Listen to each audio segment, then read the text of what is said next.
Steve, I have 7 o'clock. Very good, so do I. Well, good evening and welcome to the June 3rd, 2021 meeting of the Planning Board. As a preliminary matter, this is Stephen Boulay, Chair. Please permit me to confirm that all members and persons anticipated on the agenda are present and can hear me. Members, when I call your name, please respond in the affirmative. Mr. Rotalakis?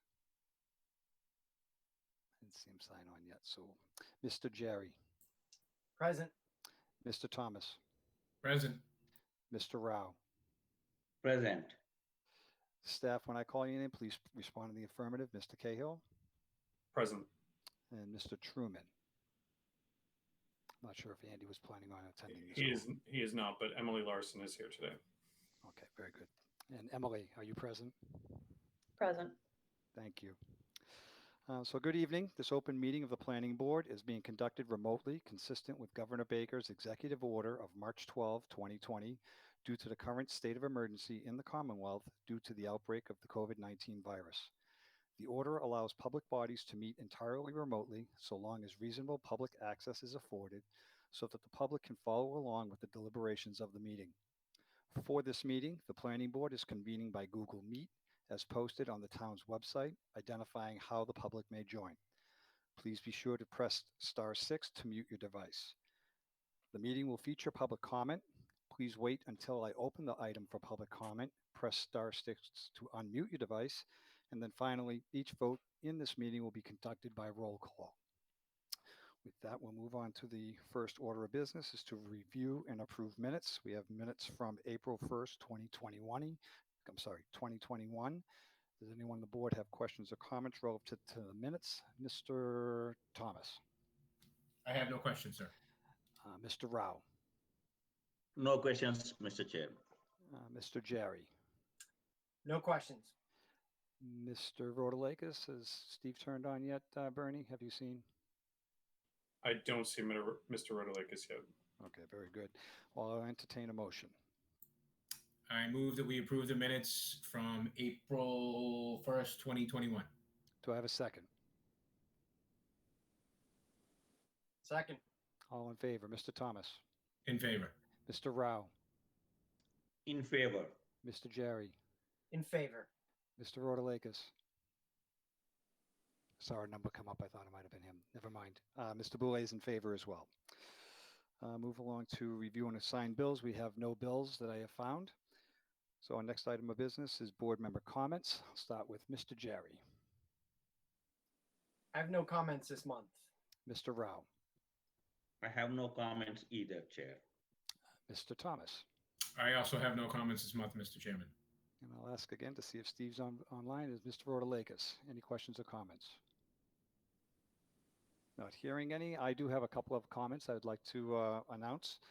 First and foremost, the Planning Board is having a special mid-month meeting, which will be held on June 17 at 7 p.m. In addition to that meeting, it will also be a live meeting in person at Town Hall at 100 Maple Avenue. For any items that are discussed this evening, if they are to be continued, those will be reopened on the June 17 meeting at 7 p.m. Very excited to have in-person meetings becoming again. So let's cross our fingers that we can start a trend and hopefully keep this thing going for as long as we absolutely can. With that, we move to our first meeting and hearing. I have a request for de minimis change from Marketplace Shrewsbury. It's a new public meeting, location 378 Maple Avenue. Is the proponent available? I am. My name is Susan Nichols, and I am representing the owner of the property. Thank you, Bernie. Bernie's putting up the plan. As you may recall, last month in February, we were in front of the board with a change to the site plan, several changes, but one of which was adding additional accessible pedestrian access from the parking lot. Those changes that we were making at that time added 4 parking spaces to the front of the building. We have further reviewed the front of the building and things that we would like to do to it and are coming before you again with some more modifications. in order to create multifunction courtyard in the center, basically the center of the strip building. We want to add a mailbox per request of the post office in that area, several bike racks, and some benches for some seating around what will be a decorative, seasonal decorative feature in the middle of that courtyard. So this, in order to do these changes, we needed to take back the 4 parking spaces that we added last time around. But we feel that this creates a much better sort of pedestrian and just general feel for the new shopping center. Very good, thank you. I'll go around the board. Does anyone on the board have any questions or comments relative to this request for de minimis change? Mr. Jerry, I have no questions or comments on this one. Mr. Rao, No questions or comments. It falls under the de minimis category, and I think it helps. Thanks. okay, Mr. Thomas. My only question is, and I think I already know the answer, but you have more than enough parking already anyways, even after removing these 4 spots. Correct. We are well over the amount of parking that we have gotten the variance for. Yeah, okay. I thought from the original plan, I remember that, but just wanted to be sure. Right. Okay, and I'm not sure if Steve may have logged in. Is Mr. Rotalakis on board? Okay, not hearing any, and I have no questions or comments. Of the feeling that this is a de minimis change. I will leave it up to the board to decide if that is in fact true. So I'll poll the board in favor of having this as a de minimis change. Mr. Jerry, I am in favor. Mr. Rao, I am in favor, Chairman. Mr. Thomas, I am in favor. I do believe it is de minimis. and Mr. Boulay is in favor as well. So you're all set. Thank you very much. You're welcome. Have a great Thank you. evening. Good night. Good night. Our next item of business is a continued public hearing for South Street Falcon Farms 9-lot subdivision, definitive subdivision location South Street. Proponent ready to present. Mr. Rashid. I am Joe Marquardt. I am here Okay. on behalf. I thought Rashid was here as well, but I'll kick it off if you don't mind. Nope, absolutely. After we left you folks last, we had our initial public hearing with the Conservation Commission on the 18th. We presented the plans, asked for some feedback from those folks, and the guidance we got from them was what you might expect, to respect the wetlands and buffer zones and minimize alterations wherever possible. Let me see if I can pull up that latest plan.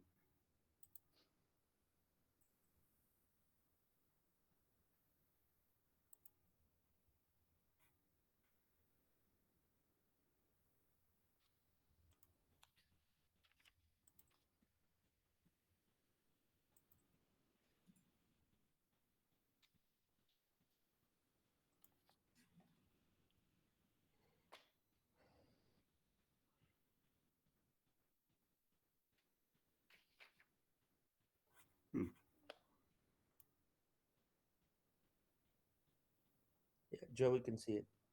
You got it? Okay. Oh. We had it. Okay. It's We- gone now. The original design was southerly of this location that you see here. What we were hoping to do was We can't see it anymore. Excuse me. Yeah, it's disappeared. My apologies for interrupting. Joe, I'll present it. It's fine. Thank you, appreciate it.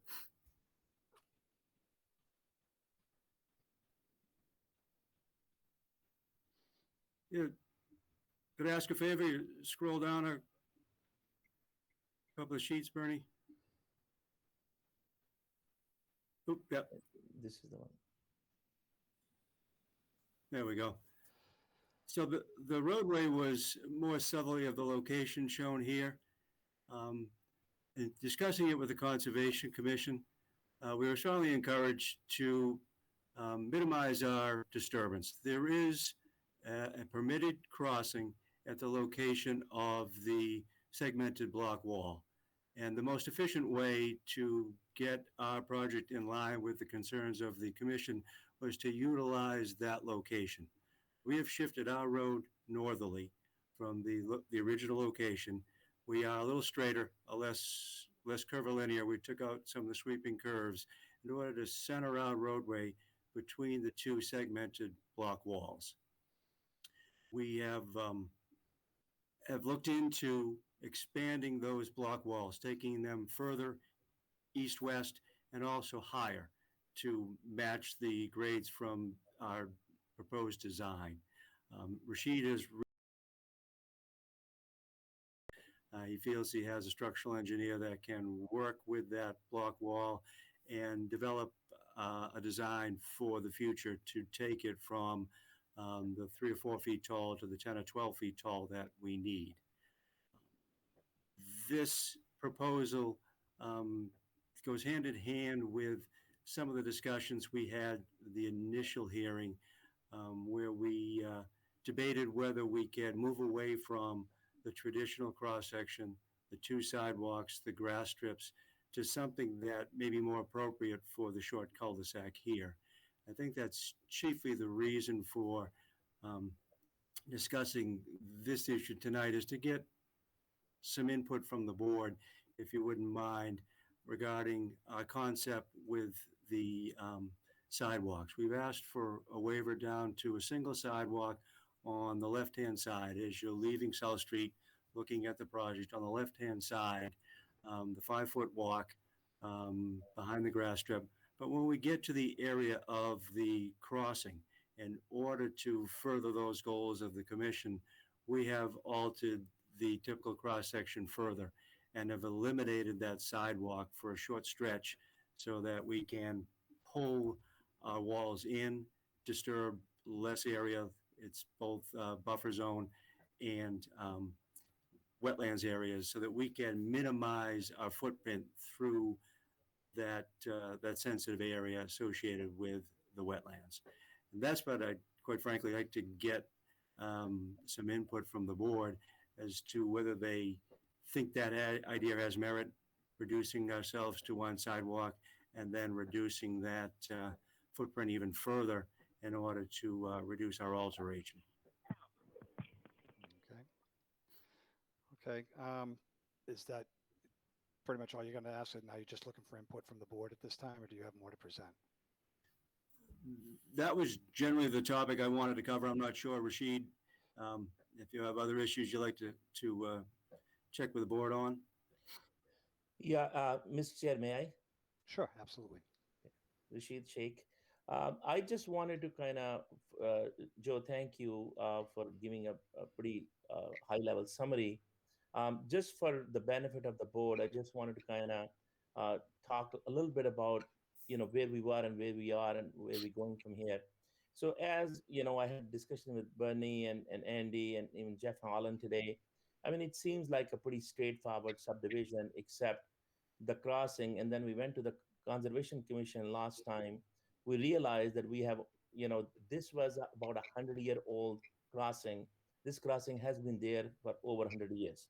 And then 6 years ago or so, the previous owner went out to Conservation Commission and asked to improve that crossing and put the culvert, because it was fieldstone, there was no culvert there. So currently, this has a 12-inch culvert and about 4 or 5 feet high crossing there.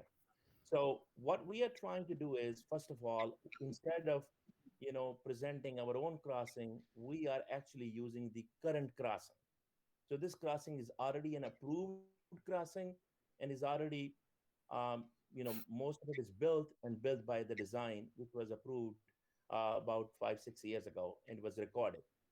So we have kind of realigned. Now, why our grade is higher is because we are actually presenting to improve the culvert to 3 times the size of the current culvert.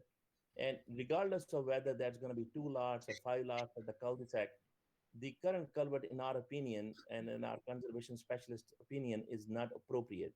So we are saying that while we are there, we should improve that. So we are proposing to improve 3 times the size of current culvert. And by doing so, we are also improving the grade. So this grade right now is about 10% pitch. So, just making sure it's, it's a pretty good design.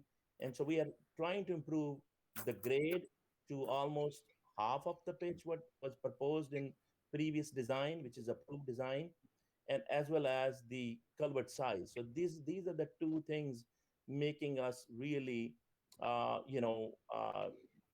improve that whole crossing and what have you.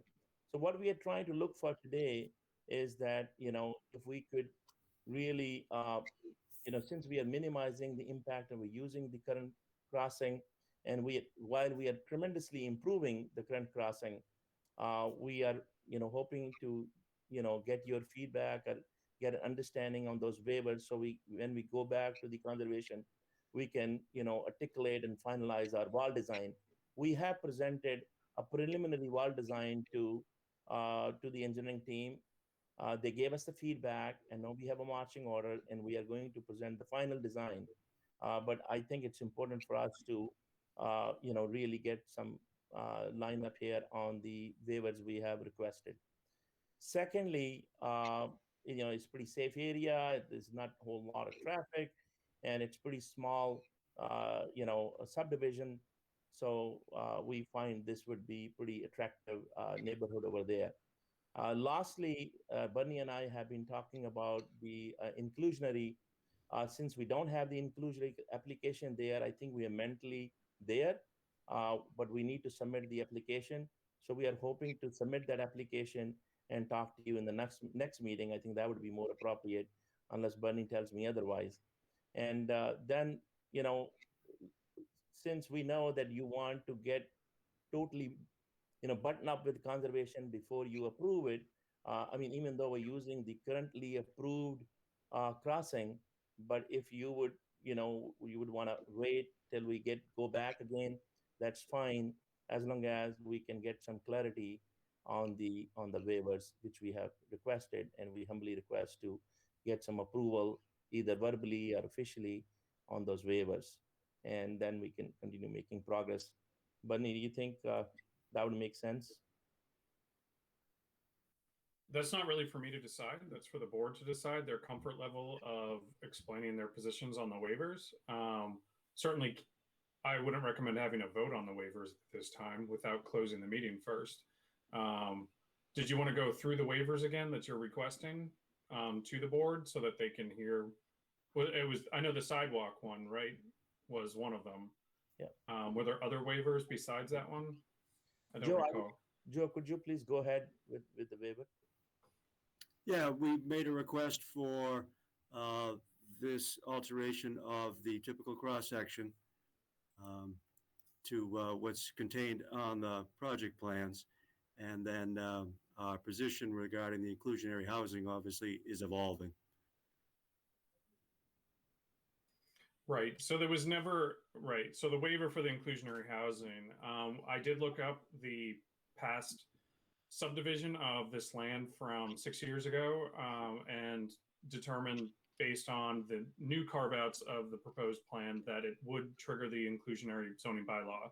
So with 8 new lots being created, that first one on the right-hand side along South Street was already in existence. So it'd be 8 new lots would trigger the requirement for 1 lot of the 8 to be inclusionary, or for the applicant to apply for a special permit, as we've dealt with in the past, for a fee in lieu, off-site land, property, those types of options. So I still need to give Mr. Sheikh a definitive answer about some of the on-site things he could do if he were to provide a unit. I'm in discussions with my manager about that to try to get some clarity.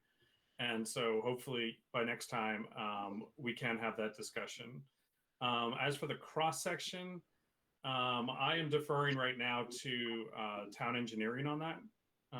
As for the sidewalk, I see no issue with providing a sidewalk along one side, provided it goes the whole length of the street. That's kind of town staff's take on this right now, and our recommendations to the board. But of course, the board can review this and have this discussion amongst themselves and with the applicant, of course. So thank you, Mr. Chairman. Back to you. Okay, thank you. Picking up Mr. on, Chairman, I'm yes, sorry, can I just make one correction? Sure. I am kind of in agreement with Bernie in terms of the inclusionary that we are having the discussion. And since it requires a separate application, we will apply. But there are not 8 new lots. Uh, there are less than 8 new lots. But regardless, we would need to figure out that inclusionary, which Bernie and I are working on, and we are I think we're making progress, and we will submit the application before the next meeting. okay. And I think I encourage you to continue to work with the planning department on defining what the lot breakout is going to be. Picking up on what Bernie said in terms of the sidewalk, I do have a bit of concern that the sidewalk starts if you're looking at it from lot 6, going counterclockwise around to lot 3, and then there's a long section of the crossover that there is no sidewalk, and then it gets picked up again, I believe, on lot 1. That's a pretty lengthy length of road to not have a sidewalk for safety concern, in my view. That's just one person's view. In terms of what the culvert design and things of those natures, I believe that's going to fall under conservation, not necessarily us. So I'm not sure that this board can give you any guidance, or the Conservation Commission any guidance relative to the design of that, because that is in their purview, not in ours. That's just my take on it. I'm certainly open to other board members to share their thoughts relative to that. The only other thing I have, I think you're right, Mr. Schick, the lot itself is fairly straightforward as far as a subdivision is concerned. I think the lot lines are a little screwy in my view, but if they meet the lot shape factor, then they meet the lot shape factor. I do have a question though. On page 6, which we currently have, the 2 septic systems for lots 2 and 3 are relatively close to one another. Is that something that is of concern, or should it be a concern, whether it's through conservation or within the board? It just looked to me like it was pretty concerning. Yeah, right up in the vertical section there. Yeah, right there. Yeah, the offset exceeds the requirement in the state code and the local code. So we feel that would pass muster with the local Board of Health. Quite frankly, would be more effective to grade all that in one single location, separate lots, but one general area of the site. Okay. And I just have one question, because I heard a number that was thrown out. The pitch of the road being at 10%. Bernie, is there's a maximum acceptable pitch, right? I thought it was 8. Yeah, our maximum pitch here is 7.6%. I thought I heard 10 though. The original approved crossing location from circa 2017-18 that involves the portions of the segmented block wall, that was permitted at 10%. Oh, very good. Thank you for the clarity. But we have rolled that back a little bit. Okay, thank you. That's all I have for questions at this time. I'll certainly open up for other board member comments. Mr. Rotalakis. Yes, sorry for the delay in joining you. No worries. But yeah, I think it's a little premature to vote on any waivers. I want to see where conservation comes down. But certainly, I don't think I'd be opposed to a sidewalk on one side of the road, given it's kind of a sidewalk to nowhere. But I think I got to see where Concom comes down on the culvert and the crossing. Okay. Mr. Jerry. I would agree with that too. I think we need more information here. It would be helpful to understand, I guess, why the sidewalk would. I'm okay with it being on one side of the road, but I understand the gap there is likely a result of the wetlands, but it would not seem to be an impossibility to continue that the whole length of it. So I think that's something we need to talk further about when we get more information from conservation. Okay, thank you. Mr. Rao. Yeah, I agree with your comments. If one side sidewalk is coming because of the Conservation Commission requirements to reduce an alteration or in any way other requirements, I'm fine. I am also, as others commented, a little bit concerned that it would end and again pick it up. But I also live in an area where I saw um, similar type of sidewalks here too. So maybe it's something that the Concom is requiring to reduce the alterations, and if that is how it has to be done because of Concom requirements, I'm okay. Otherwise, I'd like to see the sidewalk continue on one side through that crossing. Very good. Thank you. Mr. Thomas. Well, I think the sidewalk is something that we could figure that out at the end. I think the major hurdle here is, again, conservation, which could change the plan one way or another. So to really talk about anything right now would be premature, in my opinion. I really don't think there's anywhere to go right now until we see what they do. There's too many variables. I agree with you. All right. Mr. Chairman, if I may. Yes, Sorry, Mr. Taylor. sorry to interject. I just, on behalf of the applicant, I think what they are looking for tonight is to understand, and I think Steve, one of the Steves and Jay alluded to, and Perna as well, was if you're saying a sidewalk on one side, are you looking for that sidewalk to extend over the crossing so that when the applicant and the engineer, Joe, Mr. Marketing, go to design it and work with conservation, they understand what they're trying to do, what kind of dimensions are getting on that crossing. So I think if someone could, if maybe everyone could just kind of quickly just state before we move on to the next agenda item, where they are with that. If there is going to be a sidewalk on one side, at least let them know. Or is your anticipation that that sidewalk's going to kind of make a, for lack of a better term, kind of a question mark here? Let me move the little hand around. Kind of a question mark and come down one side like that out to South Street. Is that what everyone's envisioning? Or I just don't want to speak for the board, but I think it's only fair to the applicant to explain what it is you're looking for. All right, thank you for that. I will be a little clearer on my position. My position is I would prefer to have the sidewalk be continuous through the entire road length as best as possible. Even if it needs to be a little narrower, I'm just more concerned for the safety of that's a large, it's basically a third of the length of the road that will not have a sidewalk as I look at it just by eye. That's just my position. Mr. Rotalakis. I would agree with the chairman. Mr. Rao. I agree with you, but if Concom is saying no, it makes too much of an impact on the wetlands, you have to cut down on that, then I don't know what to say. So it's a combination of Concom decision that ties into our decision making. If Concom, we would like to see continuous sidewalk, and if Concom is okay with that, then I'm fine. Very good. Mr. Jerry. Yeah, I agree with your summary. I think I'd like to see it be continuous unless we're told by conservation that that's not possible. Very good. Mr. Thomas. I also agree with that. Or all the way is the best, but if it is what it is, if it can't be. Okay. So I'm not sure if that's as clear as mud for you, but it sounds to me like we'd like to have the sidewalk complete through the entire road length. However, it sounds like we'd be open to understand how we can mitigate that as best we can should a sidewalk not be able to go over that crossing.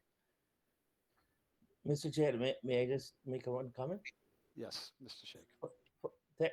Thank you so much. We greatly appreciate it. That's a lot of clarity, and we can understand that, we're talking about two different commissions and we're trying to satisfy everything. I just want to reiterate the reason we are kind of, in that situation is because we are trying to use already approved, crossing and culvert and trying to not, even though we do have land available to provide replication, it was just some guideline, and I think today you guys gave us reasonable guideline. So we're just trying to make a slow progress with one board versus the other board. So that was kind of what we are trying to do, because we are trying to use an existing crossing and trying to improve that crossing. without really impacting the wetland. Yes, And I understand. Thank Yes, you. I understand where your position is on that. Unfortunately, it's one of those chicken and egg things, right? So conservation determines one thing, and we're reliant on them. We can't, I guess, put a position in front of them that would be contrary to what their commission would be responsible for. So, like I said, if we can get the sidewalk continuous across the entire road length, that would be the ideal situation for us. And if you can work with conservation to do something to make that happen, I would suggest that would be the direction you should go. We will try our best, sir. And Very we good. appreciate you. Okay. We appreciate your consideration. Thank you. This is a public hearing. Is there anyone in the audience that wishes to be heard? Mr. Chairman, Andy Yes, Mr. Truman, town Truman. engineer. So I jumped in a little late and I just wanted to maybe, as you alluded to, this is a little chicken egg. So the issue is that the current crossing is not wide enough to accommodate a sidewalk. So if you put the sidewalk in, you've got to widen it, and therefore, it has impacts on Concom. So I think the sidewalk is going to drive, the impacts on the conservation. So I think that's one of the things that, Mr. Sheik's looking for some clarification. When we met today, it was like, if you look at the physical width, it's not wide enough to put a road and a sidewalk in. So Mr. Truman, based on your knowledge of what sitting in conservation, is there any possibility at all, in your view, even if it is a 1 foot wide sidewalk? I'm being sarcastic, but what it does get a little tricky. So typically, if the crossing didn't exist, then under the Wetlands Protection Act, you are allowed to do what's called a limited project, and you are allowed to fill the wetlands to access what we call upland, which would be those 2 lots in the back. The problem is that card has already been played, to get access to those 2 lots. So they've already done their limited crossing. So anything else now would just be filling of wetland, which is not necessarily, by right, and would require approval by the Conservation Commission. Okay. Well, my position is to bring that in front of the Conservation Commission to see if they'd yield a little bit, if at all possible, to allow for the sidewalk. Okay, is there anyone else in the public that wishes to be heard?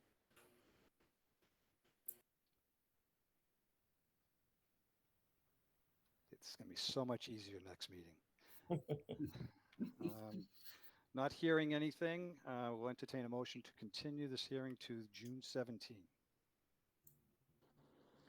I move that we continue the public hearing on the Falcon Farms definitive subdivision plan until Thursday, June 17th at 7 p.m. Do I have a second? At Town Hall. At Town Hall. Yes. At the town hall, second. All in favor, Mr. Rotalakis, In favor. Mr. Thomas, In favor. Mr. Jerry, In favor. Mr. Rao, In favor. and Mr. Boulay is in favor as well. Okay, we'll see you in a couple of weeks. Great. Thank you. very much. Okay. Our next public hearing is a continued public hearing for a new public safety building, site plan approval, joint meeting with the Police Station Building Committee, location 100 to 150 Maple Avenue. Before I open, if there is members of the Police Station Building Committee present, if they could please chime in so that we can cover it in case there happens to be a quorum. Kristen Last, Assistant Town Manager, member on the committee. Thank you. Keith Baldinger, Public Buildings Division Manager, member of the committee. Thank you.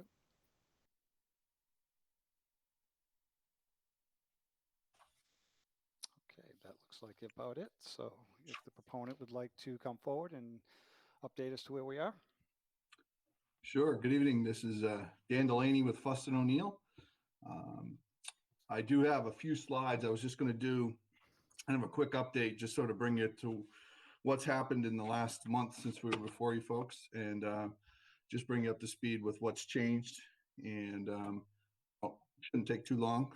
So I will try and do that right now.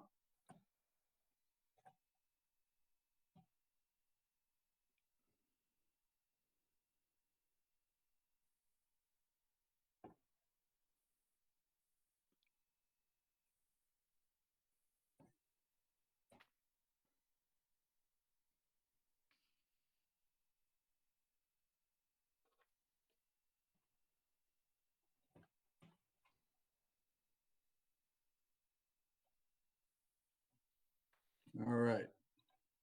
Everybody see that? Yes, sir. Oh, wait a second. I believe I'm sharing the wrong screen. Hold on 1 second.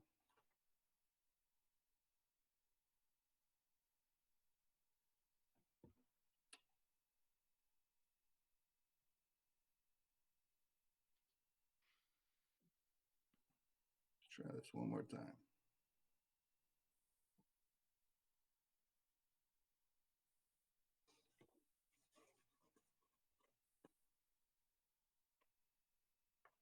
All right, there we go. I'm going to do it this way, even though we're okay. So just to let you know quickly who's here, I know the building committee members just introduced themselves. Also here with me is Matt Salad from Tecton Architects. Tecton Architects is obviously the prime, and we're the civil engineers on the project. And also, I believe Neil Joyce, the OPM, was in attendance. I could be wrong. I thought I saw him when we first logged in. I'm here, Dan. Okay, good. I just wanted to, in case any questions came up. So quickly, just to bring everyone up to speed, what we've done really since we were last before the board. So originally we received comments on our original April submission from the planning department on April 29th. And that was right before our meeting with you folks. And upon, right after our meeting, we were also working, as we explained in the first time we were before you, on some fairly substantial changes to the stormwater design on the site. So what we did was we incorporated the changes from the planning board's comments, the April 29th comments, with the stormwater design changes in a May 13th submission to both the Conservation Commission and to the planning board.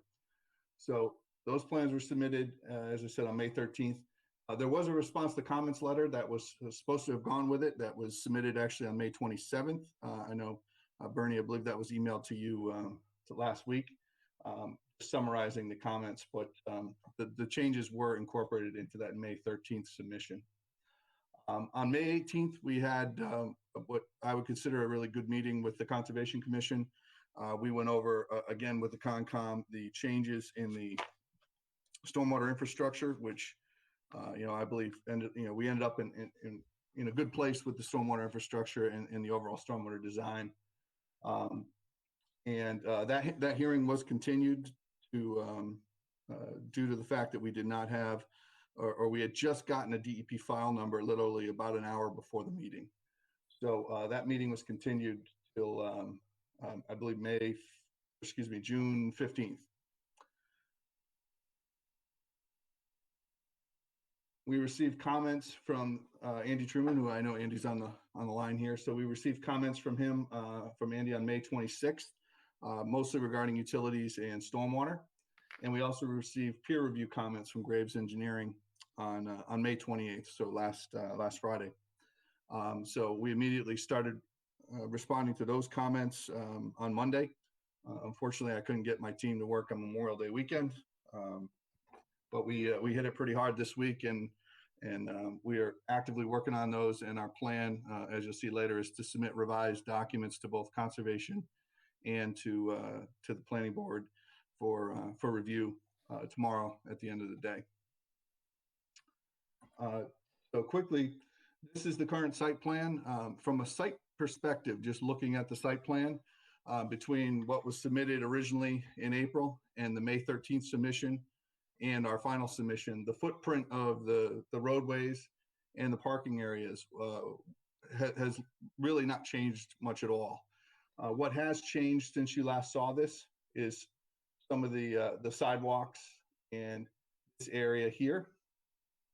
That's to accommodate the bioretention rain garden that's there now, and to kind of integrate that into the landscape. Aside from that, the parking lot, drive aisles, and other improvements are essentially the same, aside from some details and things like that. The big change, obviously, and what we had talked about last time, was the changes in the overall stormwater design. So this is the same slide we showed the Conservation Commission, and I thought it illustrated what the changes were pretty well, so I recycled it for this. The original permitting set that we submitted showed 3 small rain gardens and 3 fairly substantial underground infiltration units. And the design of that was based on the soil borings that were done for the building and some other information. And as you know, once we actually did deep test pits with an excavator, we found that groundwater was not nearly as deep as the test pits, or excuse me, the borings indicated. So groundwater really drove the changes to the stormwater system. So there was a plan that was put together at 420 for a Concom meeting back in April that depicted basically a site that had nothing underground and all above ground stormwater attenuation.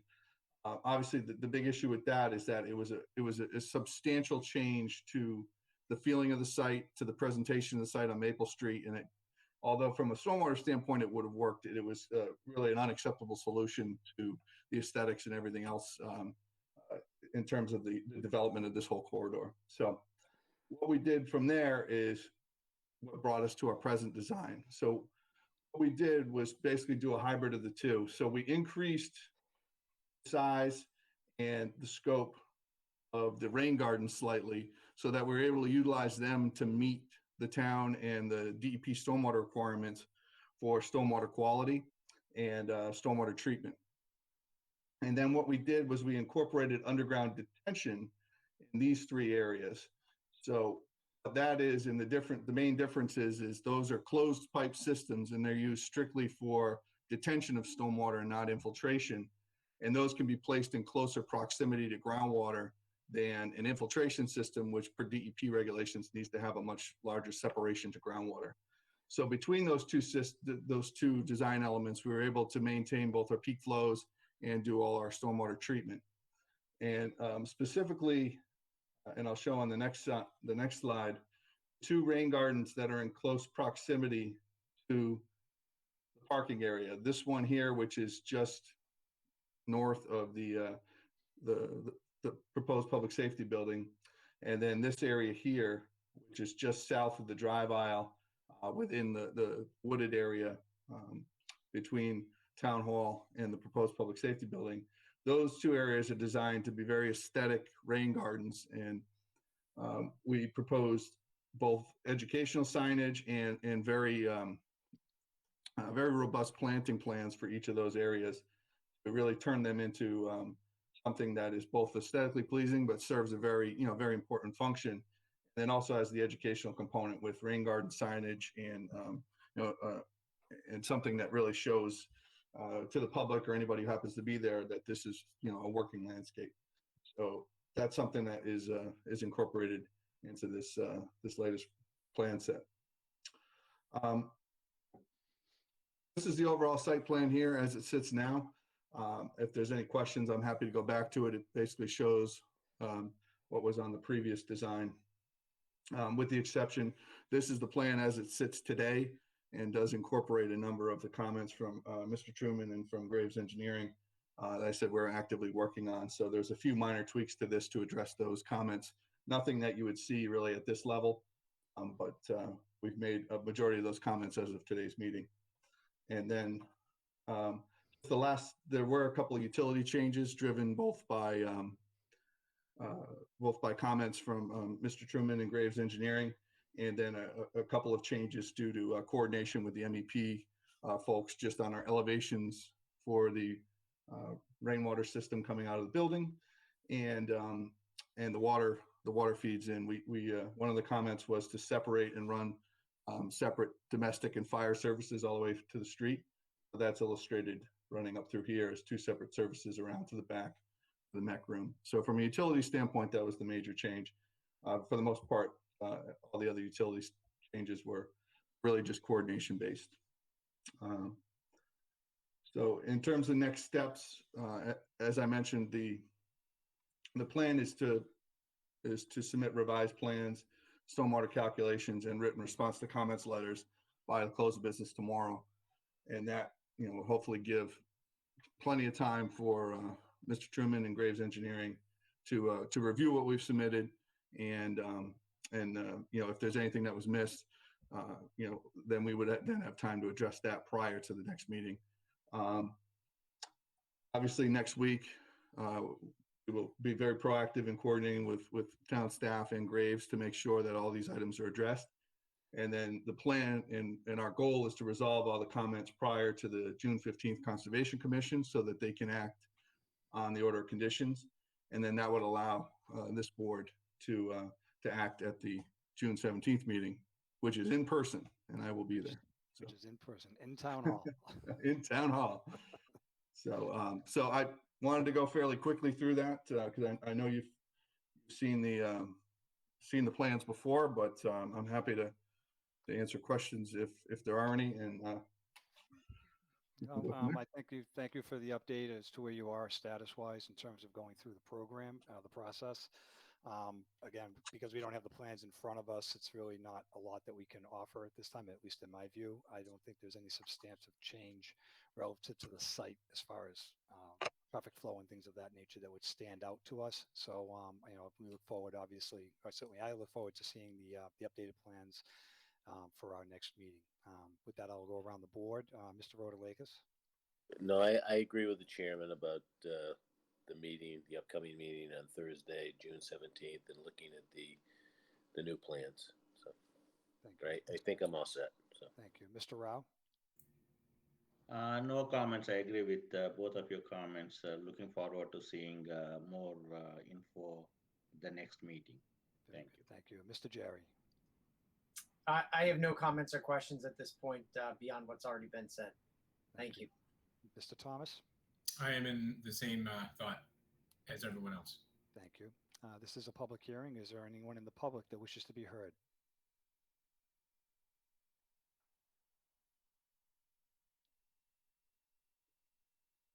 Okay, well, I'll take that as there's no one at this time. I will entertain a motion to continue this public hearing. I move that we continue the public hearing on the police station site plan review until Thursday, June 17th at 7 p.m. Do I have a second? Second. All in favor. Mr. Rotalakis? In favor. Mr. Thomas? In favor. Mr. Jerry? In favor. Mr. Rao? In favor. And Mr. Boulay is in favor as well. See you in a couple of weeks. Sounds good. Thank you. Thank you. Thank you. Have a good night. Thank you. You as well. Our next public hearing is a continued public hearing that Mr. Rotalakis will be recusing himself for. And Mr. Dino Iliadi will be sitting in for the special permit. This is for Warehouse Distribution Logistics Campus Master Plan Development Special Permit. It's continued public hearing for location 384, 386 South Street and 721 Hartford Turnpike. Is the proponents present? Mr. Chair? Yes. Okay, I just wanted to make sure I was on screen and you could see me. Yes. My name's Todd Morey with Beals Associates. With us tonight, we have some folks from the applicant group, Owen Hall and Brian Orr from Northbridge Partners. And I believe we also have Devin Howe and Matthew Costa from my office as well for support this evening. Okay, excuse me, before you begin, I forgot to note that this is a joint meeting with the Shrewsbury Development Corporation. So if there's anyone from the Shrewsbury Development Corporation, please ring in so that we can account for you in case you have a quorum. Dina Nichols, Shrewsbury Development Corp. Thank you.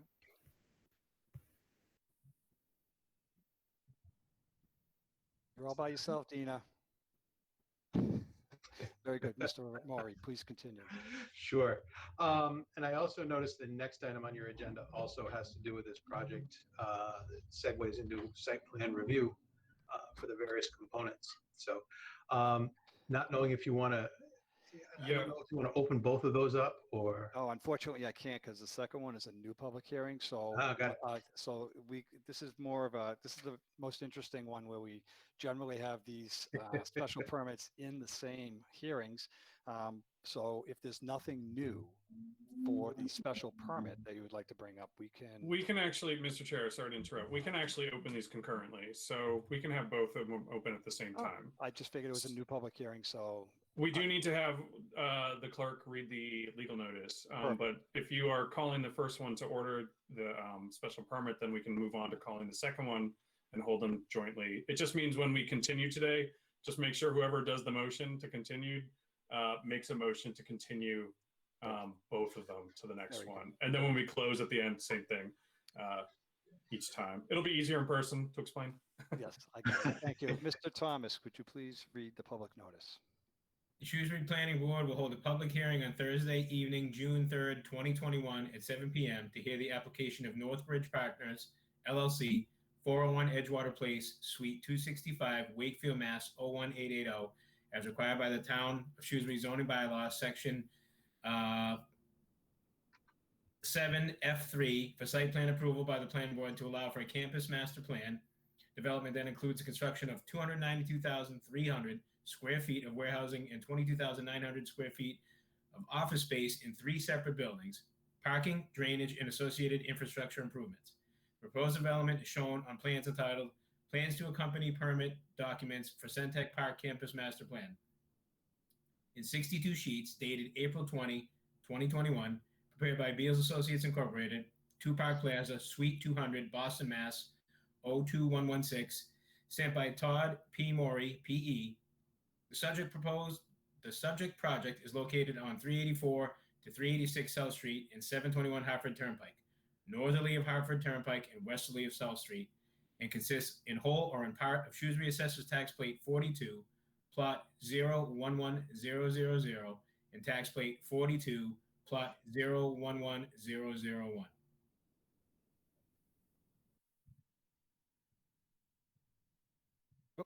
Sorry, I was on mute. Mr. Murray. Thank you, Jay. Mr. Murray, if you'd like to continue with the presentation. Thank you. So I do have a presentation that I'd like to share with you. I'm going to try to keep it brief, but really the way we have it set up is that we'll circle in on the 2 primary elements of the project. We'll refer to them as Building A and Building B.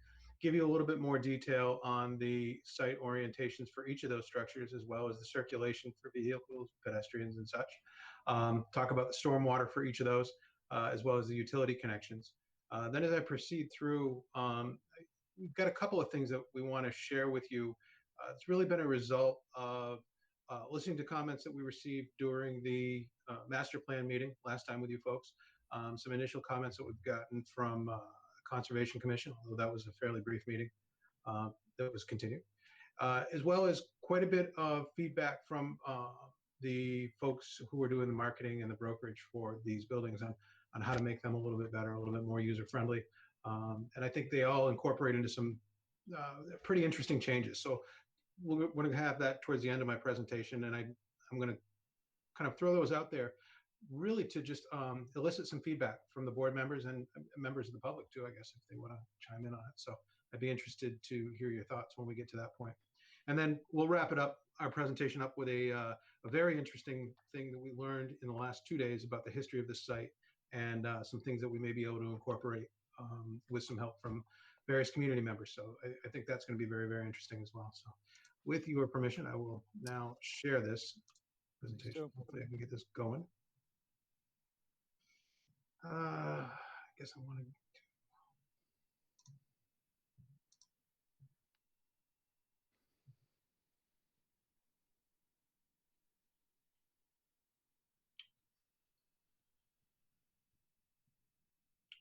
It didn't go, did it? Yep, I see something in front of me. You see yeah, we can see it. Yep. Yeah, I can't see it though.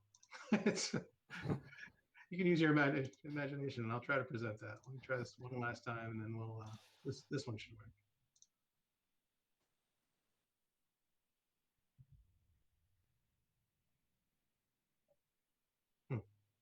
Well, I'm just gonna.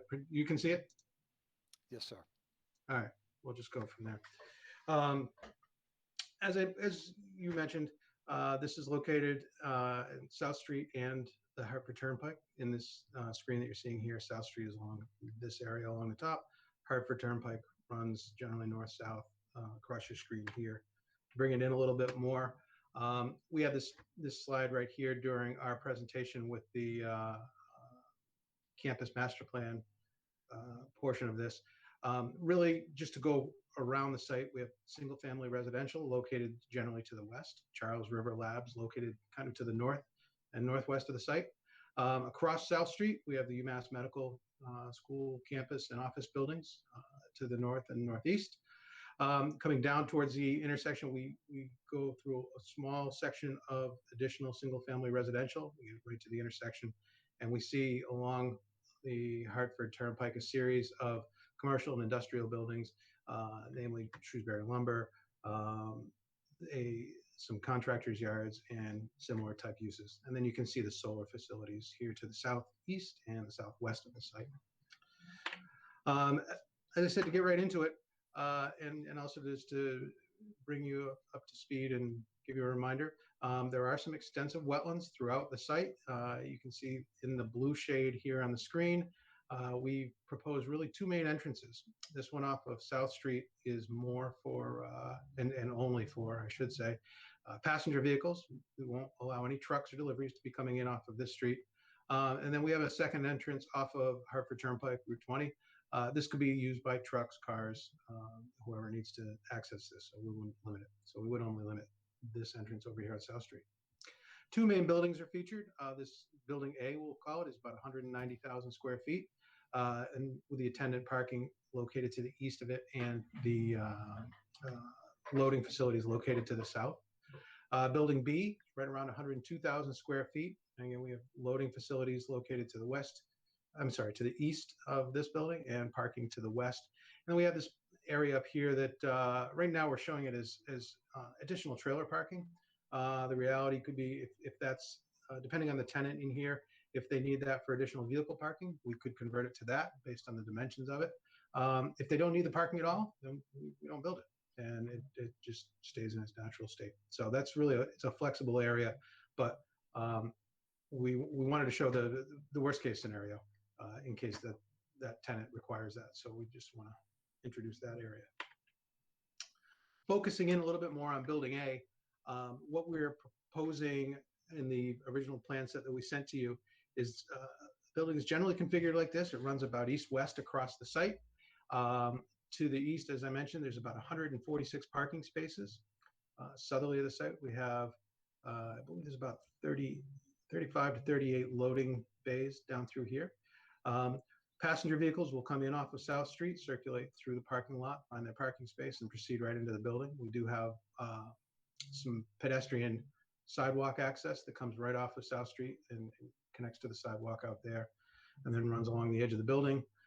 Proceeds southerly and actually goes across the Wetland Crossing to Building B, which allows people to get out and walk around the entire campus during lunch breaks, or if they want to walk from South Street all the way out to Hartford Turnpike. There's no sidewalks out there, but if somebody wants to do that, they're more than welcome to. Circulation for trucks, they would come up from Route 20 across Building B and the Wetland Crossing located right here. Turn, proceed right into the truck loading area, do what they need to do, and then they would leave through the similar way. We do have an emergency access loop that comes around behind the building in this location here. And then we just have, we've shown the minor off-grading areas in this other shade of green. Utilities would all be provided from South Street for to connect to Building A. The water service, what we're going to do is loop it around this building. Tap it off of South Street, loop it around this building, and then run it down to the Building B area, where it'll do a similar thing and then go back out to the Hartford Turnpike, Route 20. That'll basically form a big loop that will circumnavigate the entire site and connect the two streets with a water main. Gravity sanitary sewer from the building back out to South Street. Underground gas, electric, and telecom services also would feed in off of South Street. Everything's really located, except for the water loop that I mentioned, here on the easterly side of the building.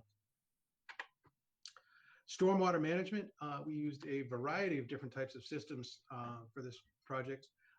We've used things such as infiltration basins that you can see located in this general area and this general area here. I hope you can see my laser pointer. Yep. Good. I can't really see it, so I'm hoping I'm pointing in the right spots. If something just makes no sense compared to what I'm saying, just let me know. I will certainly do so. It'll be nice to be back in person and making sure that everybody's seeing the same thing. I'll tell you that. We also, in the middle of the parking lot, we also have a fairly substantial sized rain garden that will receive sheet flow off the parking lot, be pre-treated.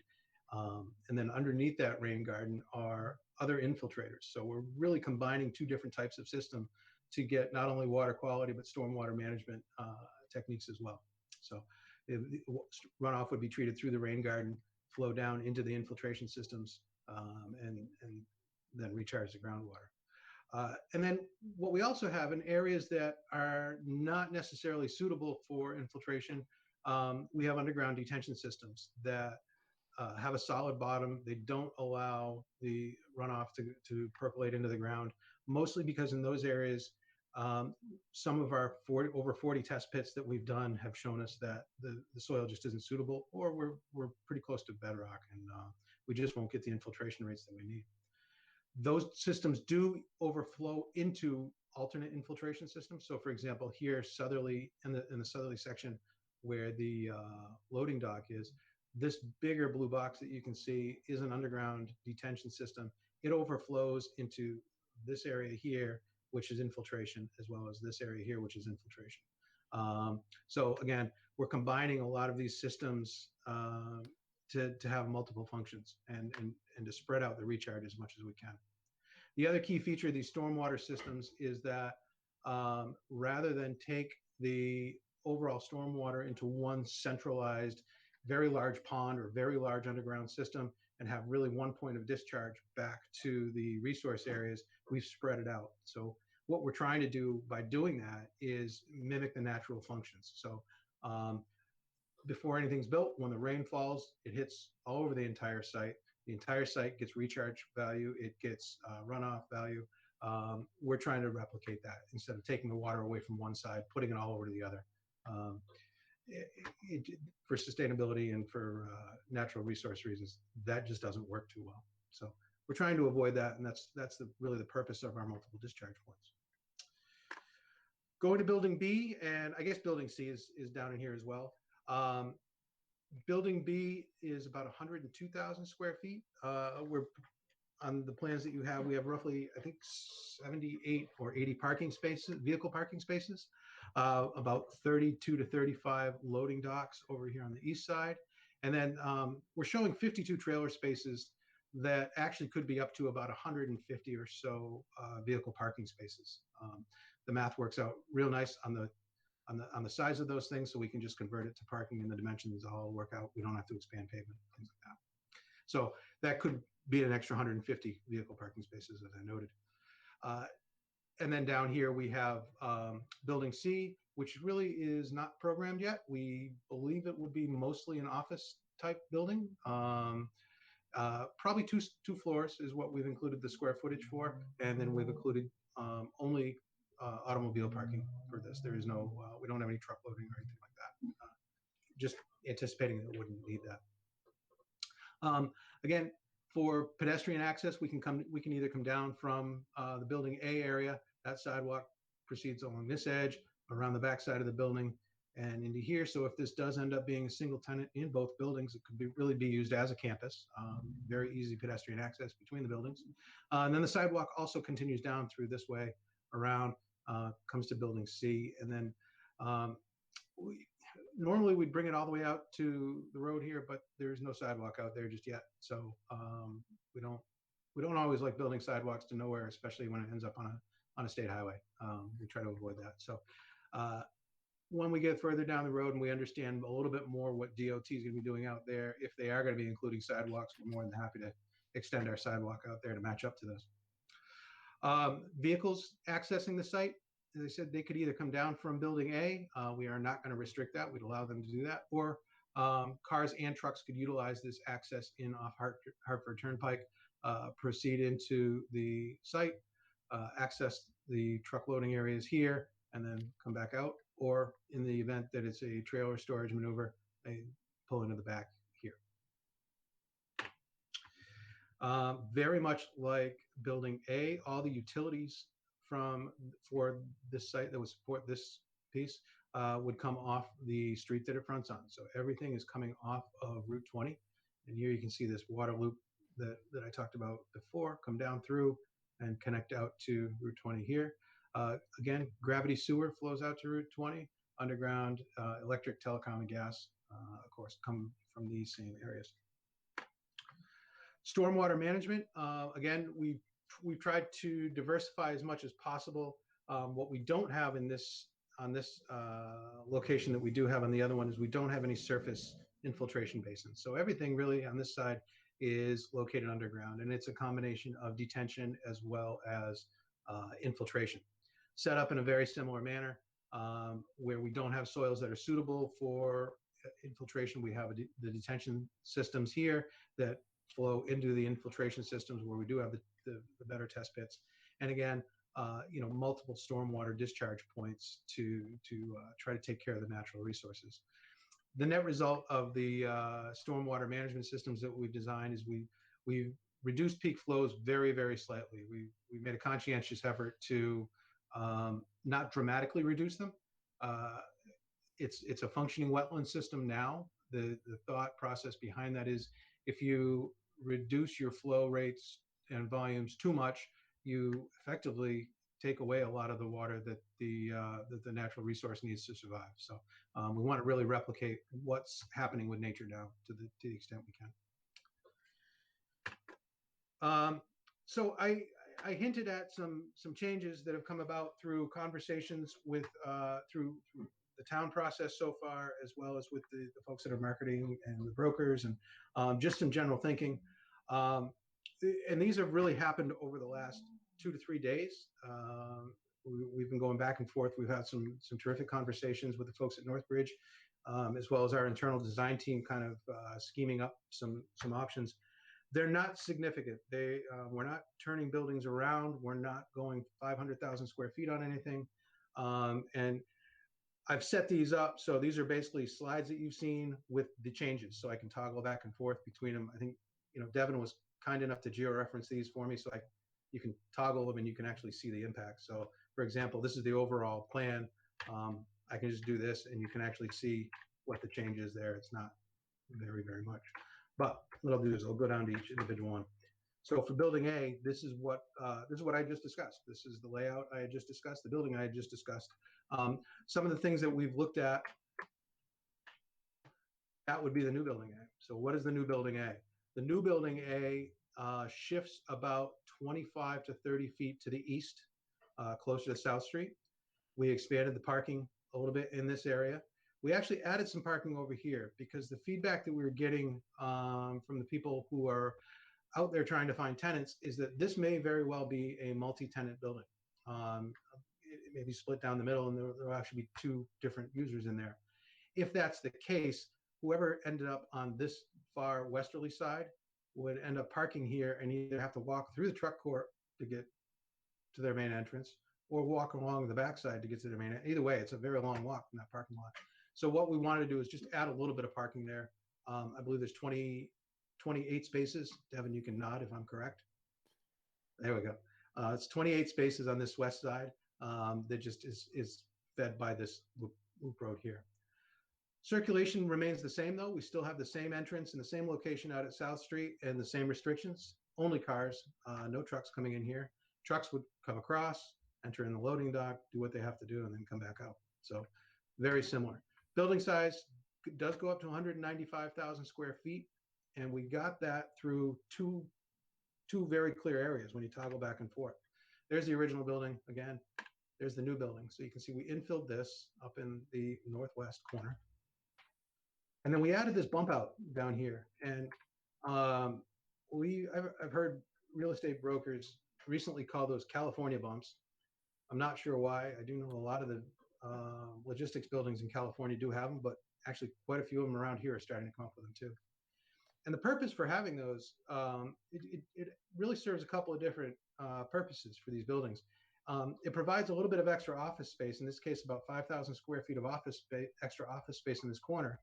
But what it also does, more importantly, is if you can see the location of this and how far it comes down, it actually completely screens the trucks in there. So when the truck backs in here, it's behind a building. It's not, you look into the sides and you don't see the trucks at all. So it's actually a very effective screening measure, as well as an architectural feature that gets you a little bit more square footage. So we heard about that. We looked at it. We looked at a few buildings that had it. We thought it was actually a pretty good idea. And I think it helps address some of the comments that we heard last time on noise as well. So we'd like to incorporate that. And again, keep in mind, these are mostly intended for feedback from you folks. Beyond what you see on the screen, we haven't designed anything on this yet. So we haven't completely changed our plans to have these. So we really want to hear what you think about these. Going to building B. So building B, this was the building I presented to you a few minutes ago. This is the change. This one's a little bit more obvious, I think. As I toggle back and forth, you can really see what we did. So when we changed it, the building square footage is generally the same. I think it's actually exactly the same. We held this point right here, and we just flopped the building over. And the reason we did that is we decided that when we bring the trucks in here, it just works better if we can keep them all on this side, because if trucks are going to come all the way through and go up around, we can get them in here. We can get them over here closer to where they have the trailer storage, if we intend to use it as that. And we were able to flip the loading from this east side over to the west side. Again, using the building to screen those elements, the truck elements. This does not have the California bumps because this, because what you're looking at, if you have the loading on this side, you're looking at it from here. There's no visual advantage to it. So we did not include the California bumps on this new layout. We kept the same footprint. We increased the parking. I think we're up around right around 100 parking spaces now on this new building. So we've increased it by about 20, 25 spaces. And again, we're getting some feedback. If this building does indeed get split, they may need just a little bit more parking. It's easier to add 25 spaces to this than to try to put vehicle parking spaces here in this this truck area. The rest of these presentation slides are really talk about some of the impact statements to address your review criteria. I think we're probably a little premature for that discussion, since we're going to be talking about traffic at the next meeting and get in depth on that. So I want to save those. And I want to kind of go right off to the other interesting thing that we heard this week. We were contacted by Kate Doyle, who is I think she said she's a 12th generation from the Allen farm, the original Allen farm. And she provided me some pretty interesting historical background on the property that dates all the way back to 1726. And she went through some of the various things that have happened on the site. And she was very kind in her email and very gracious, and understanding that, well, life happens and things do evolve. But as I read through it, some of the things that she had in there that we could either take a look at or just change the plan a little bit and maybe save and get some people involved in this seemed to make sense. And there were really two elements of her email that stuck out. One is that there's an old farm pond that apparently was hand dug in the 1920s to 1930s that's down in this area. And I committed to her today that we're absolutely going to save that. We're not touching that. That's an area, if you looked in the detailed plans that we submitted, we have a wetland replication area to replicate where we're doing the crossing. It's immediately adjacent to that farm pond. So that the combination of the existing farm pond plus the wetland replication area, I think will provide tremendous benefits for habitat in the future, ongoing into the years. So that's certainly something very easy to do. The second one was really interesting, and we had never thought of it. So we always assume that the three buildings that are on site, and I've got a little clip here on the screen now. There's an older metal building back here, not in real great shape. It's probably not. I mean, we never even looked at it as interesting, for that matter. And I hope that that's not insulting to anybody. I hope whoever built it is not on this call. But it's just it's just getting a little bit run down. So we're going to demolish that. We have this building up closer to the street that we were going to take down as well. And then there's a very small building that's also in pretty poor shape over about underneath where my pointer is, that we were going to take down. In her email, she described this building that I have a picture of also right here on the screen. It was a building that dates back a little while, certainly not to 1726, but dates back.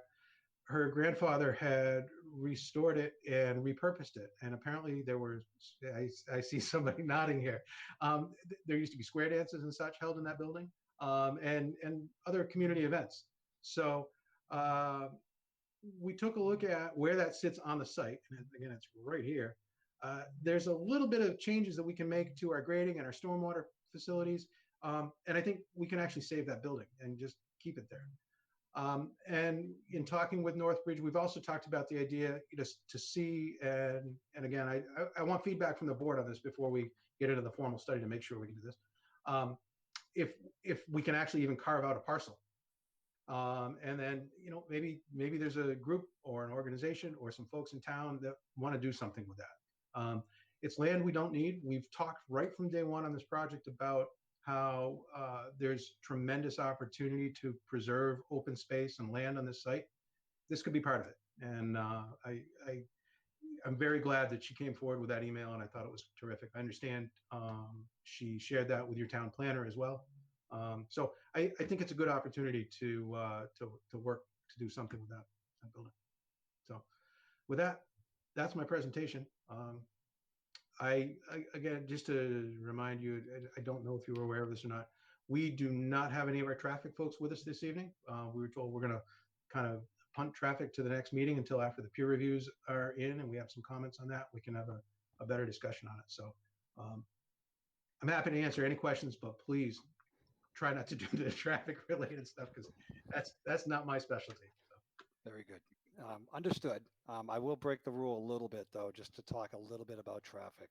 Okay. Just as a demonstration, this is the traffic report that our peer reviewer needs to go through, which is why it's taking such a long time to get some information.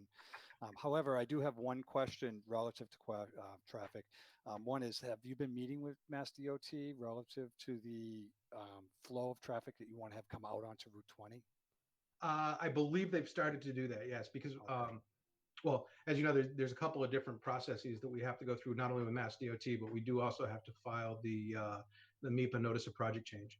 Okay. So in the original MEPA filings for the prior project, there was a very lengthy portion of the Section 61 findings that had to do with Mass DOT changes. If you've read any of that, and I don't blame you if you haven't, because it's thick, we're tremendously reducing the number of trips, but we are still going out onto that section of Route 20. So there is a lot of permitting that we still need to do with MassDOT, but we want to make sure they're okay with what our recommendations are going to be, which are going to be different than what that original MEPA finding was. That's so right. We just want to make sure that everything's synced up before we get too deep into that. Yeah, just understand they kind of drive a lot of what's going to happen on Route 20, and you can come up with a great plan, absolutely. But if they're not in agreement, it's not going to happen, right? So we just want to make sure we're not spinning wheels here, right? Yep. I do have a couple of questions relative to the site, but I'm going to go around to the board first to see if they have any questions that they would like to bring up. I failed to mention at the beginning of this, Mr. Rotolakis is also abstaining from this hearing as well. So I'll start with Mr. Jerry. No, I have no comments or questions actually at this point. Thank you. Thank you. Mr. Rao. I'm kind of very pleased to hear, I mean, based on that email we received about the historical aspects of this site, it really impressed me that she wrote such a wonderful background history. And I'm pleased to hear that these proponents are taking a look at that historical aspect and trying to incorporate whatever they can or save some of those, so that's good. And the changes, at least they have in mind, moving building A little bit to the east would address some of the concerns from one of the residential Thomas Farm Circle kind of residential concerns. So that's a positive thing, at least at this point of time.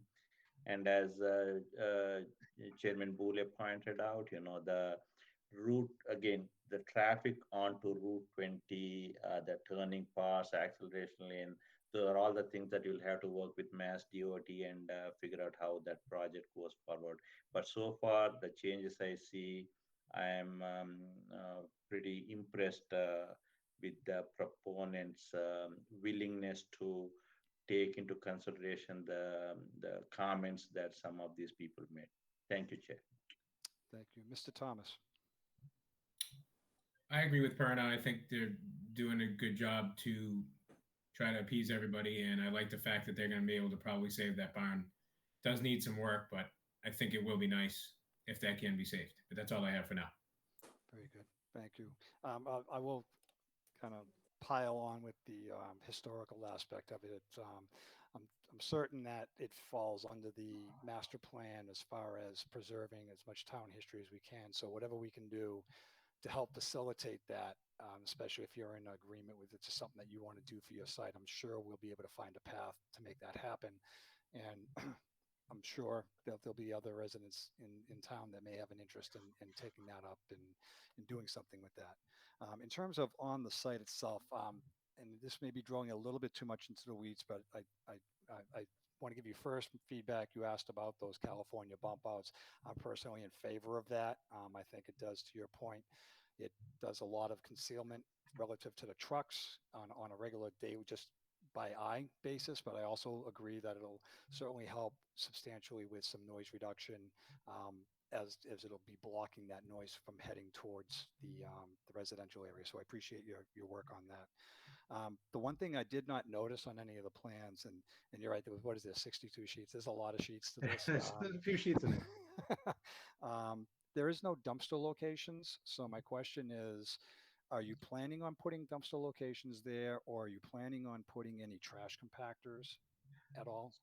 Yeah, so all of the compactors would be in those truck loading areas, and it would be compactors, not dumpsters.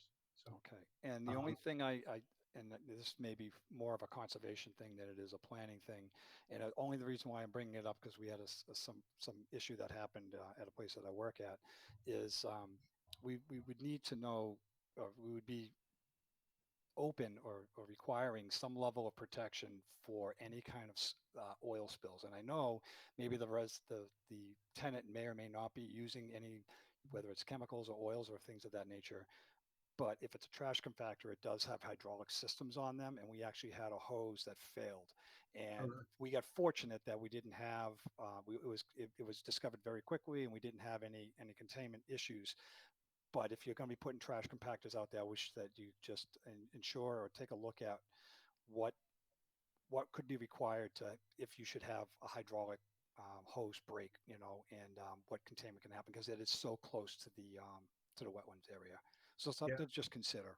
A lot of times what we do on these, and we've had to do these when we have them in groundwater protection areas, immediately downstream of the water quality unit, we put a valve on it. So if there is a spill or something, that valve can be turned off and everything gets contained in the catch basins, manholes, and that water quality unit before it gets to any detention system or infiltration system, or any place where it has the potential to actually mix with the water, larger volumes of water. So that might be something that we should consider here if that's one of the concerns. Okay. And one other concern, and this is what maybe it's a little too early to think about, but on trash itself, for the dumpster pickup or the trash compactor change out or something like that, would you be, I'd like to put a condition on not to have that activity happen before, say, 7 or 8 o'clock a.m. Now this is a rather large building, so I imagine that there's a possibility that there could be some significant amount of refuse that needs to be removed over time. And we've gotten many complaints over the years with trash companies coming in at like 5. Believe me, I'm on the road at 6 a.m. and I see the trash trucks are already out there. So if we can do maybe something on a condition for an earliest time of managing the removal of waste, I think it's where that's the closest building to the resident area, right? Even though with the California bump out, it might help with the noise reduction. It's just something that I just happen to think of, and I'd like for you to consider that as well. Yeah, we could work with Northbridge. they own and operate quite a few of these logistics types buildings throughout Massachusetts and actually other areas of the country now, I believe. And I would assume that for their Massachusetts facilities, they have one or two overall waste management contracts with, well, probably Waste Management might be one of the companies they work with. And so we can take a look at what times that they're typically picking up and things like that, so we can make sure we do something to stay in compliance with what you're looking to see. Very good, thank you. Yeah, So- I'll just add to that. We work extensively through the Massachusetts area and have a number of properties. We do have a property management group that will be coming on to manage this, who has extensive relationships with trash waste management companies. So I don't think it's too hard to get into contact with them and do our best to schedule those outside of kind of the early morning hours. Thank you. I know that I would appreciate it. I'm certain that the residents surrounding the area would appreciate that as well. Absolutely. With that, this is a public hearing and it is open for public comment. I will ask, though, that you refrain from bringing up any questions relative to traffic because we do not have representatives that could answer a question for you. We actually don't even have a peer review letter ourselves. So if there's any questions other than traffic, I'd be open to hearing public comment. So please unmute your device, explain your name, and I'll try to create a list, and we'll see where we go, and then I'll come back to you to ask your question. Mr. Chairman? David? Yeah. Oh, sorry, Mr. Singer. Dino Iliadi is sitting in for Steve Rodolakis on this project. Had you asked him Is he to sitting comment? in? I thought he was only for a special permit. We have both open right now, so I think he has the ability to ask a question if he wants. My apologies, I misunderstood. I thought he was Nope. only on the special permit. So, Mr. Iliadi, do you have any questions or comments that you would like to bring up? Thank you, Mr. Chairman. I don't have any comments. I do appreciate the fact that they want to preserve one of the buildings on the side. So, but other than that, I have no comments. Very good, thank you. Okay, Mr. Singer, I have your name. Yes, David Singer, 400. Oh, South Street, yep. I'm just going to wait and see if I get others that'll wish to speak first, and then I'll come back, okay? Sure.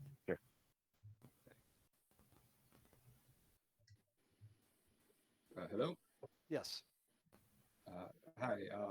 Thank you all for letting me speak. My name is Aaron Blank. I'm a resident Thomas Farm Circle. I'm one of the abutters. I live at 33 Thomas Farm Circle. Okay, Mr. Blank, before you ask your question, I'm just creating a list at this time. I will come back to you so you can ask. No worries. Thank you. Is there anyone else in attendance that wishes to be heard? Just looking to create a list. Michael Picaro, 27 Thomas Farm Circle. Thank you.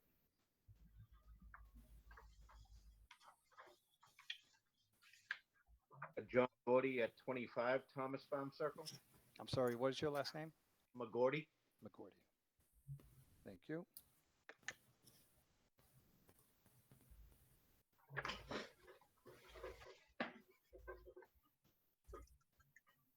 And if you are calling in, it's *6 to unmute your phone. If you're calling in on the phone, just a reminder. Okay. Well, what I'm going to do is I'm going to begin with the list that I have. So if you have not been able to get through, just be patient. Once I get through these names, I will ask again if there's anyone else in attendance who wishes to be heard. So we'll start with Mr. Singer, and all I ask Mr. Singer is could you just make your comments brief and to the point? Absolutely, yeah, and Mr. Cahill alerted me in advance about the traffic issue, and I also would like to publicly thank Mr. Cahill as well for his always accessible and helpful ways. Thank you. We're pretty lucky to have him as our town planner, and even though the town always usually wins, he really, I feel, puts a lot of effort into the town and the townspeople. Tonight proves more evidence of that. Also, I asked Mr. Cahill if he could share a slide, which is probably on him a little delay. Some of the issues, which I also told him, have been addressed by Mr. Morey, but the image that's on the screen shows what happens, not just from what eventually I'm sure will be directional lighting. There really wasn't anything mentioned tonight about lighting. But obviously these days lighting is taken care of and kind of confined to the property. But this image shows what happens also when lighting is reflecting on snowpacks and other things that kind of shoot straight up into the air. and kind of eliminates a lot of what dark sky bylaws and provisions do. And I know this because you can kind of see from this one image what one light kind of does to kind of light up a property when it's facing downward, that even a berm won't protect, because this will, again, kind of add lighting, even though lighting is pointing downward. So I wondered if, as you address lighting, this will also be an issue that is addressed as to directional lighting is pointing and staying to pavement areas and off of, especially in winter when leaves are down, what I call reflected lighting can do to areas. It's not a great picture necessarily because it's night. It's actually taken from my living room, but also kind of shows you what happens to light in winter. So I'd like to be sure that gets addressed and how that can be attentive. Thank you. Mr. I had Moore. another. Oh, go ahead. Yeah. I'm sorry. Yeah, and if you want to answer that question directly, would be great also. Well, why don't you ask your second question first? And then Sure. Which actually did get addressed, and I told Mr. Kalis as well, by flipping Building B and the loading docks to the other side, eliminates an awful lot of lighting issues, noise issues, and things like that. So I'm really pleased with that, and again shows you and shows me that Northbridge, the developers, are really, taking the residents and these comments into place. And then a couple of quick follow-ups from the last meeting that I'd like to have answered either tonight or at the June 17th in-person meeting. Was one brought up about the exterior colors of buildings A and B, if that is a possibility to be of a forest green, pine green, or some other coloration to help it, blend into the surroundings. And also the wetlands crossing, somehow if it can be designed to blend into as opposed to contrast to any surroundings, it's frightening enough to have that, there with trucks crossing. And finally, and really just to wrap up, I can't tell you how pleased I am with the historical aspect of this. I made a big issue of my presentation tonight. People on the board have known that I've been calling in for years, trying to claim about these historical aspects to it. And yes, it goes all the way back. There's still descendants that reside on the property. And so I'd like to suggest that the road leading off of South Street into Building A, as I suggested before, somehow name that Allen Farm Way or Allen Farm Lane or Allen Farm something, and maybe a plaque. With the history, it sounds like there's kind of a movement that way. My wife and Eileen and I moved here 30 years ago. Dorothy and Stuart Allen invited us to their homes. They welcomed us in. They told us the history of the land. They showed us the devastation from a tornado that passed through. We talked about the country barn dances.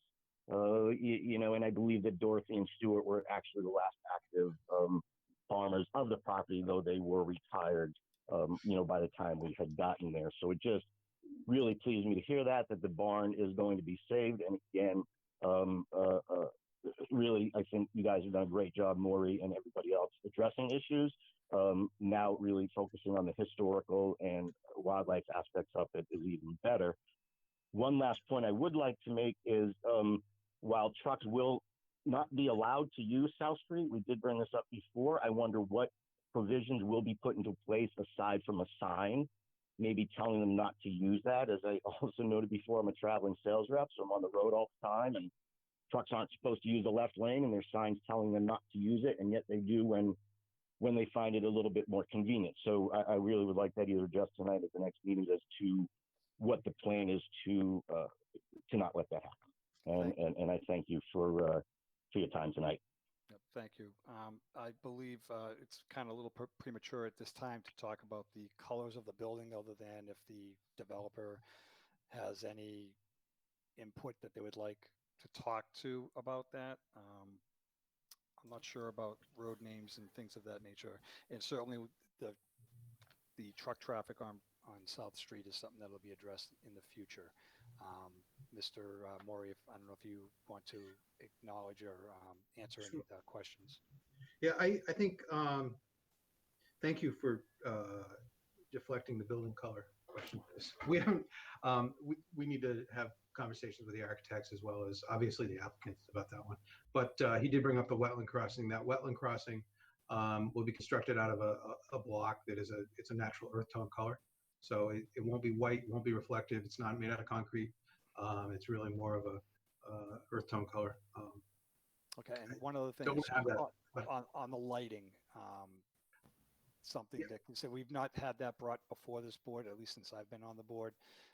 It's an interesting Well, he brings up aspect that yeah, it's a terrific point, and he's absolutely right that if you have lighting that spills over out of the parking areas and things like that, and gets on, especially fresh snowpack, it can just absolutely light up the sky. The lighting that we've designed for this site, first of all, they're all LED fixtures on the entire property, and second of all, when you're doing lighting for a development like this, you want to try to make it as efficient as possible, because this development does spread out. It's not all compacted together with just a sea of asphalt. We've tried to break things up to give it a little bit more of a separated feel. So you want to be as efficient as you can, and one of the ways to do that is to make sure that you're only pointing light at pavement, at the black pavement. We don't want to light up the embankments. We don't want to light up everything outside of the areas that need to be lit, because then you're basically wasting your money on the electricity that you're purchasing to power those lights. So with that said, all the lighting is focused down onto the pavement where we have the perimeter lighting. So along the edge of the access drives, not in the middle of parking lots, but along the edge of parking lots and things like that. They also have these things that they're called cutoff shields. And basically what they do is they also help focus that light down onto the pavement below them and avoids that cone that you sometimes see from the light poles spreading out. So it really maintains the focus. When you put it all on the black pavement, presuming that the area is being maintained by snowplows and things like that, you don't get the reflectance off the fresh snowpack. So the black pavement is a much lower albedo than the fresh white snowpack. So you don't get that bounce back. very good, thank you. Yeah. Our next caller is Mr. Blank. Yes, hi. Thank you, Mr. Chairman. Thank you, everybody. I'll try to be concise. So as a direct abutter, residential abutter to this property or this project, I do have some questions and concerns. I'm sure there's some that mimic the same ones that many of my neighbors have. One of them is traffic, and I know that's for a different discussion, so we'll just leave that be. But probably the main concern that I have and questions to go along with it is noise pollution. So obviously for all of us living in this area, right, directly to the west and to the east, because I know that there are residential abutters to the east as well. This project, bottom line, is going to have adverse effects on our quality of life and ultimately probably on our property values as well. So, anything that you guys can do, Mr. Mori, to mitigate the noise pollution, the light pollution, the traffic issues, obviously we would greatly appreciate that. And I do have to commend you for the light issue that you just talked about, the previous caller brought up. And I do like the mitigation measures for building A that you introduced tonight, the California bump out and moving the building a little bit to the east. But a couple things.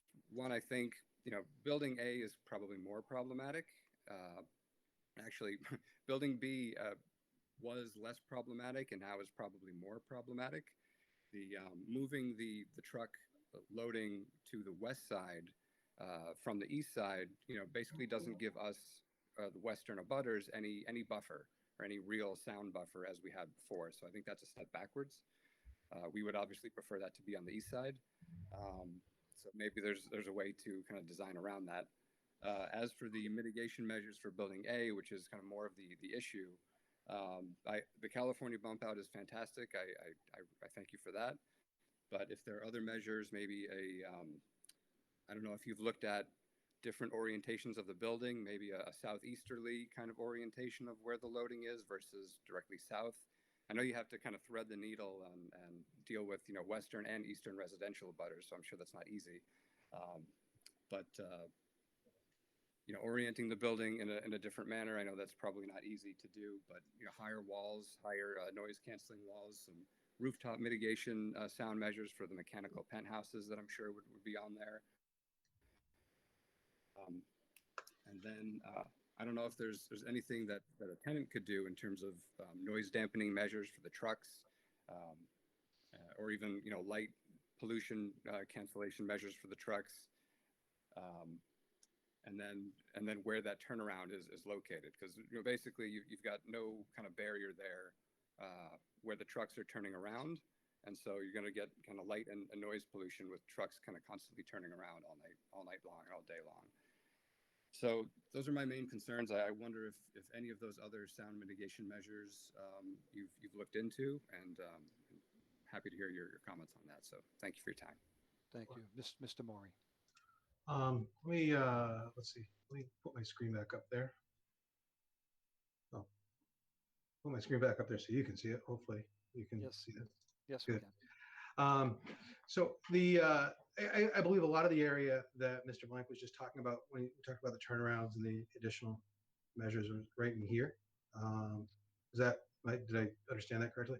Yes, I believe so. Good. So what we should do then is I want to look at the relative elevation of this area compared to this neighborhood up here. How, if it's higher, if it's lower, where it sits. And then we can actually take a look at what's going to be left for existing vegetation through there and see what types of measures would be appropriate in those areas. The other thing, I did have a slide prepared on, and because we had heard this, I think, in the discussion during the campus master plan about the rooftop noises, and I just brought this up. So there was a lot of talk about the rooftop noise. I guess you folks can hear that from the Charles River Lab area, which is this is actually a screenshot of the roof of Charles River Labs. And so what I did is I wanted to try to find a similar building to what we're proposing, and that's this one down here. And if you want to see where this is actually located on Bartlett Street over in Northborough, it's about 260,000 square feet. So it's a little larger than what we're proposing, but it's similar. It's rectangular. It's got some truck loading and it's got some car parking and things like that. But it's a logistics building. If you look at the rooftop units on this Charles River building, they're immense. And really what they're supporting there are a lot of features and a lot of things that just simply aren't going to be in the building that we're looking at. They've got some very, very heavy mechanical systems for that building. They have extensive HVAC. I don't know for a fact they have clean rooms, but knowing kind of generally what they do, I'll bet they've got a lot of clean rooms which require a tremendous amount of air handling. You have to there's a certain number of times that you have to completely exchange the air in those. So there's a lot of equipment that they have up on there, and I would imagine that's running quite a bit. I have not stood at that facility that's fenced, but I am doing a project near one of their facilities in Wilmington, Massachusetts, and we're actually abutting that. And I've stood in the woods behind that on my client's property and listened to the noise that one makes, and it's tremendous, and it's constant. It doesn't stop. So I understand you're getting a lot of noise from that. In contrast, this is what the rooftop units on these buildings look like. You can see them. They're one there, one there, one there, one there. So it looks like there's 8 main units, and they might have a couple more along this side, but really there's 8 main units. They're much smaller because all they're doing in those is they're just heating and cooling the air. They don't have to run that air down to 30 degrees. And likewise, they don't have to heat any spaces up to 110 degrees. So they're much smaller, much quieter. You'll also notice they're located pretty well inboard of the building edges. So not only does it give a visual screen, but it gives us the ability, if they are loud, if they are testing out noisy, the additional screening can be added up there if it has to be. But it's not anything near the magnitude of Charles River Labs. So I completely understand if you live in the neighborhood of this and listen to this all the time, you'd be a little apprehensive about something else going in with the thought that you might be getting another one of these. You're not getting another one of these with this project. So, but as far as the noise coming off of that building, go back to this one. Yep, that one there. We'll take a look at how this is situated. Like I said, in an elevation wise, take a look at some cross sections through there and see if there's some opportunities to do something there. Very good, thank you. Next on board is Mr. Carl.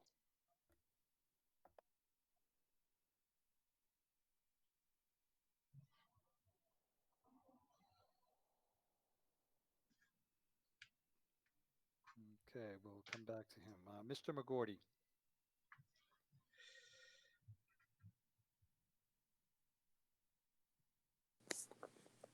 Yeah, hi. So I just have a couple of questions. The elevation of the buildings, I know I didn't get through the whole 62-page document, but I don't see where the elevation is called out and how tall these buildings are. Mr. Maury. Let's see. About 43 feet. 43 feet. Okay. So we keep on saying that there's no tenant defined. When would we define the hours of operation for the building if there's no tenant? I mean, could it be like an Amazon that might run 18 hours a day? Well, it will not be an Amazon. Okay. I know that. Owen, do you have a sense of the types of tenants you're marketing to and what they'll be looking for? I mean, I know we're looking for some flexibility in the hours just so we can keep that tenant search open, but you can chime in. Owen, you're on mute. Yep, thank you. Yeah, apologize for that. Yeah, I mean, we are trying to cast a wide net for these types of logistic tenants. So, you know, ideally, what we would hope for is, you know, being able to offer 24 hours a day. But, you know, realistically, that usually is not the type of tenant that we get. So, you know, while we would love that flexibility, we do appreciate that, you know, the residents, the neighboring residents don't want these types of logistic companies working all hours of the day. So, you know, we would work with the town and with feedback from the residents on hopefully coming up with a mutually agreeable hours of operation. Okay. So last meeting, Mr. Maury had talked about, you know, 12-foot tall or 18-foot tall sound barriers to mask the noise of the trucks. I understand the redesign of Building A with that California, whatever they call it, you know, put some sort of barrier up, but you still got the trucks, you know, 35 or 38 trucks coming in multiple times a day in Building A, basically getting into the loading dock. So there's truck noise just in that function of getting the truck into the bay, taking it back out of the bay, and doing what they do. So did that go away once we came up with this new California design of the building? Well, the honest answer to that is yes, it did. Because we looked at it, and a 15 or even 20-foot tall thin panel sound wall is really no match for a 43-foot tall building as far as blocking sound. We believe that 43-foot tall building is going to block a lot more sound than a 15-foot tall wall will. So we thought this was a better option as far as providing that sound deadening. Yeah, that seems to block the bays, but it doesn't block the actual driveway that the trucks will be traveling before they back into the bays. So that's my concern. It's basically the depth of the truck. And, you know, you have the driveway that's whatever, 20 feet or 30 feet wide that the trucks will be traveling, and the lights will be pointing directly at Thomas Farm Circle. And right now it's not a big deal because, you know, the trees are in full bloom, but, you know, come fall and come winter, it's going to be a clear line of sight to whatever's going on out there for Thomas Farm Circle. So it's a big concern. Okay, thank you, Mr. Gordy. Again, let's we'll do some cross-section analysis of that and see where those elevations fall, and then just see what there are for opportunities to provide some additional screening if it's necessary. Okay, and one last comment. Mr. Blank had talked about the flip that you guys did of Building B that puts those 32 or 35 truck bays within line of sight of Thomas Farm Circle again. Having them on the east side of the building made more sense to us as abutters. You know, it's bad enough we're dealing with Building A. Now we just gained 30 some odd more trucks to look at. So I think the design of Building B was better beforehand. Okay. Thank you, Mr. McGordy. Thank you. Okay, I'll circle back to Mr. Carl. It's actually Mr. Procaro. Mr. P.O.R.. Picaro, I apologize. I didn't see your name on the thing when you were speaking earlier. My apologies. Please. Thank you. Again, my concerns as an abutter to this project are the lighting, the noise pollution, visual sites. 43, foot or tall building is considerable,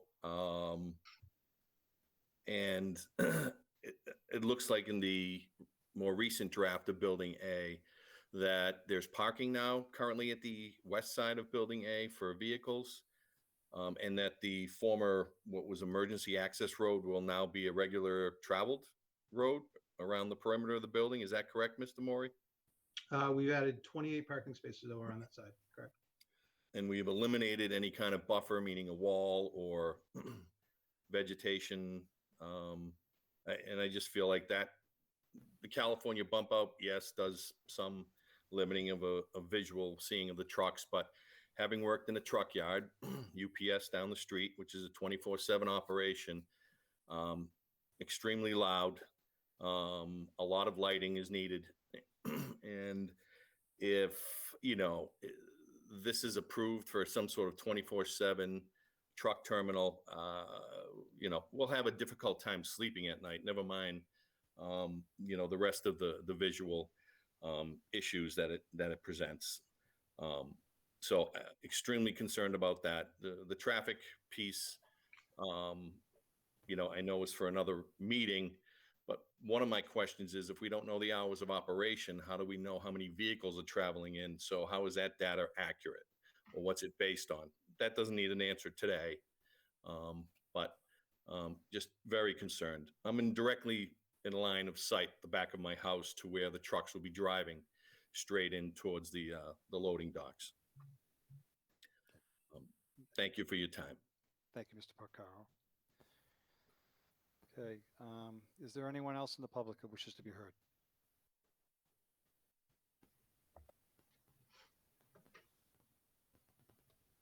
Okay. This meeting is going to be continued to June 17th at 7 p.m.